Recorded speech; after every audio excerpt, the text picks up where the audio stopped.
SCRT ക്വസ്റ്റ്യൻസിലെ 11B ഏഴാമത്തെ ചാപ്റ്ററിലെ set എയിലുള്ളൊരു question, SCRTയിലെ set എയിലുള്ളൊരു ക്വസ്റ്റ്യനാണ്.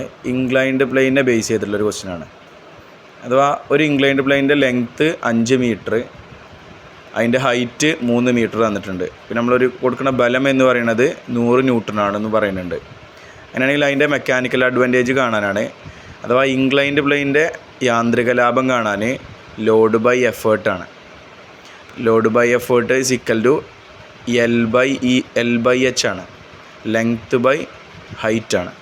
അപ്പോൾ ലെങ്ത്ത് 5 തന്നിട്ടുണ്ട്, ഹൈറ്റ് 3 തന്നിട്ടുണ്ട്. അപ്പോൾ 5/3 ചെയ്യുമ്പോൾ നമുക്ക് 1.66 എന്ന് കിട്ടും. അതിന് നമുക്ക് 1.67 എന്ന് എഴുതാം.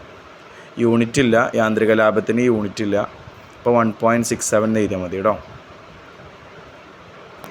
SCRT ക്വസ്റ്റ്യൻസിലെ 17ാമത്തെ ക്വസ്റ്റ്യൻ, ഏഴാമത്തെ ചാപ്റ്ററിലെ സെറ്റ് എ ക്വസ്റ്റ്യൻ പേപ്പറിലുള്ള ഒരു സെക്കൻഡ് ടൈപ്പ് ക്വസ്റ്റ്യനാണ്. ക്വസ്റ്റ്യൻ നമ്പർ 17, നെയിൽ പുള്ളറിനെ ബേസ് ചെയ്തിട്ടുള്ളത്.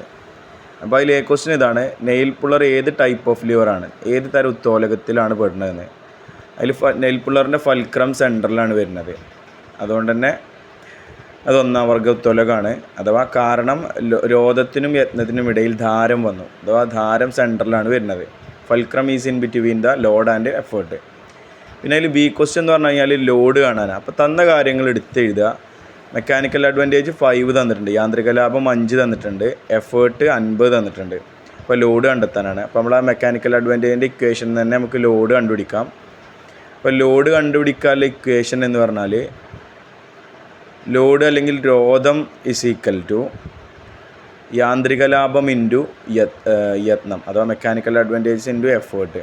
അങ്ങനെ 5 × 15 ചെയ്ത് കഴിഞ്ഞാൽ 250 ന്യൂട്ടൺ കിട്ടും കേട്ടോ. മെക്കാനിക്കൽ അഡ്വാൻറ്റേജസും എഫേർട്ടും ലോഡും തമ്മിൽ റിലേറ്റ് ചെയ്തുള്ള ഇക്വേഷൻ ഇതാ ഇങ്ങനെ പഠിച്ചാൽ മതി. ഈ ട്രയാങ്കിൾ ബേസ് ചെയ്ത് പഠിച്ചാൽ മതി. അപ്പോൾ ഈ 3-നുള്ള ഇക്വേഷനും കിട്ടും കേട്ടോ. സോ ഈ ഒരു മെത്തേഡ് യൂസ് ചെയ്ത് കഴിഞ്ഞാൽ നമുക്ക് ഈസി ആയിട്ട് ഇക്വേഷൻ പഠിക്കാൻ പറ്റും.